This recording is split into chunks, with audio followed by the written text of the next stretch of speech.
Hi all, this is just a short clip from one of my online classes. This is the walkthrough of Truck CPC Scenario 4. And I raised a couple of questions and there's Kahoots to follow on this scenario. So enjoy, I hope it helps.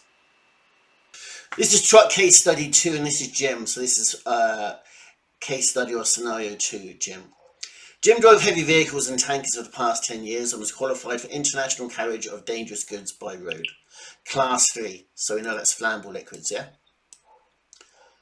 For the past 7 years, this morning Jim's job was to take an empty tanker to a fuel distribution depot. He collected his documentation from the traffic clerk and made sure he was carrying his ADR authorization and driver's digital tachograph card. When you pass your ADR exam, you get a card like the tachograph card or a CPC card, okay? Right, so we'll have to buy one of those things already. Do you have the annex survey? Yeah, absolutely, because you'll have half a dozen cards at least by the time you finish this.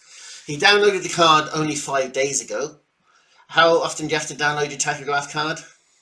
28 days. Not later than 28 days. His truck is fitted with a digital tachograph. Jim, when did digital tachographs become compulsory in vehicles? 2006. 2006, yeah. Jim needed both documents today because of the type of work he was doing.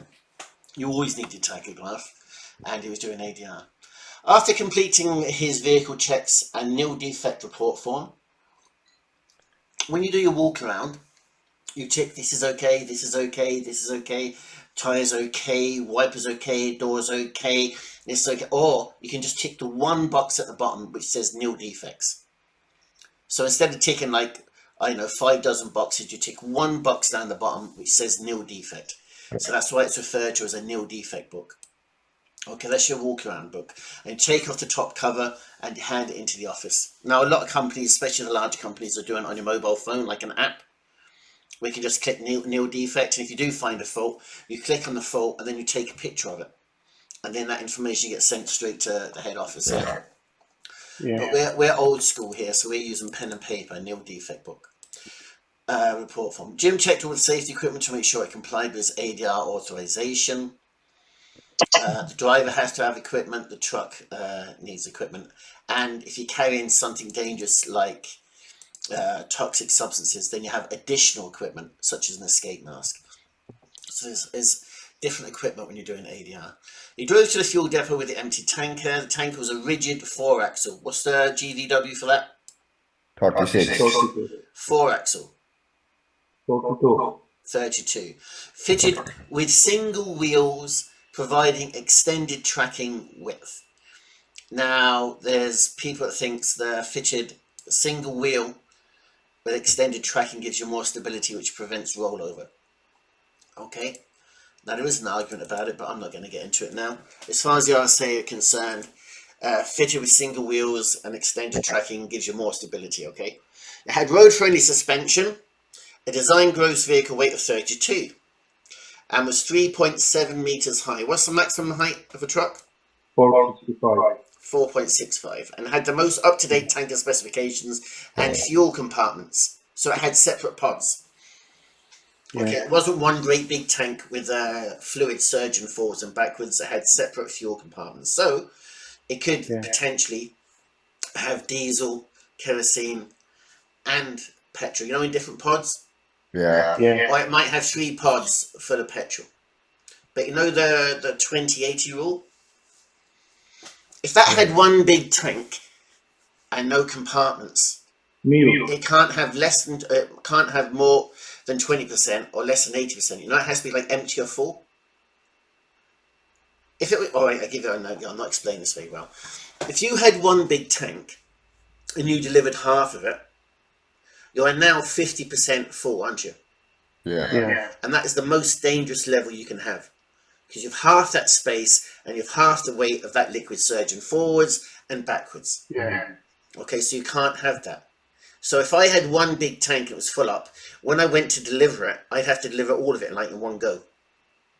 But with pods, because it's broken up now into 3 different compartments, I can deliver one pod and then I can go and deliver the other pod and the other pod, because the 20-80 rule doesn't apply because you have like 3 different compartments. Does that make sense to anybody? Yeah. Okay. Jim arrived at the fuel distribution depot and complied with all the site and safety regulations pointed out by the depot supervisor. He noticed a familiar difference in how the truck handled with the full load of liquid, especially if he relaxed the foot brake when stopping. That's the liquid surging forwards and backwards. Surge plates stop the liquid surging forwards and backwards. Baffles stop the liquid surging side to side. Today, Jim was delivering a load of diesel to a large haulage yard. He had delivered to this yard before, so was able to carefully plan his route. The direct route to the haulage yard had a bridge with a weight restriction of 20,000 kilograms. And what's his GVW? 42. 42. Yeah, and he's getting a full load. There was also a low bridge just before the haulage yard. What's his height? 3.6. 3.7. 3.7. Yeah. And he said there was also a low bridge, but it doesn't say what height it was. Okay. On his way, Jim came across a roadblock with a detour sign that directed him onto an unfamiliar road. He knew the detour would add time to his route, so he picked up speed. That's never a good idea, is it? No. I mean, you're driving to make progress. You don't start speed just because you're a bit delayed, especially when you're carrying something dangerous. While driving around a sharp right-hand bend in the road, he hit the brakes slightly. When he felt the wheels begin to lift, he wet his pants. No, it doesn't say that. When he felt the wheels begin to lift slightly, he took his foot off the accelerator and drove to the outside of the bend. That's pretty much all you can do in that situation, isn't it? If you put your foot on the brake, you increase what force? Momentum. Momentum. No, you stop the momentum when you increase which force? It pulls you sideways. Inertia. Centrifugal, exactly. Yeah. Exactly. So hitting the brakes would be the last thing to do, and taking a wider turn reduces the centrifugal as well. But he shouldn't put himself in that situation in the first place, should he?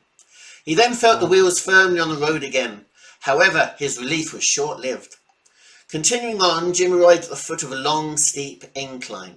Incline is up, decline is down, D for down.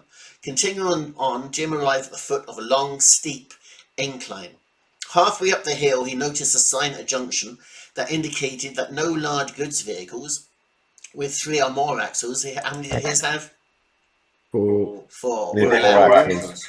He knew that the detour route would be the shortest way back to his planned route, so he decided to ignore the sign. Who would even do that? Oh, it's just a silly story. Soon enough, he joined up with his planned route. When Jim arrived at the haulage operator's yard, he braked to a stop. Just before he came to a final halt, halt means stop. Just before he came to a final halt, he relaxed the brakes and felt a sudden force acting on the truck. What force was that?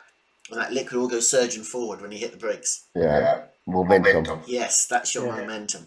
The operator asked him to dispense half the load at the site and deliver the other half to a different site. So in that case, he could have delivered half from each pod, yeah? Yeah. Jim agreed and carefully dispensed fuel evenly from the correct compartments. However, he failed to notice a spillage. He then drove to his final drop-off point and unloaded the remaining fuel. So he's a clown. He went on roads he didn't know. He ignored. There was a bridge. There was a tunnel. He ignored a detour sign. And when he finally got there, he made a mess. So, I don't know. Why would they say that? The scenarios. Huh?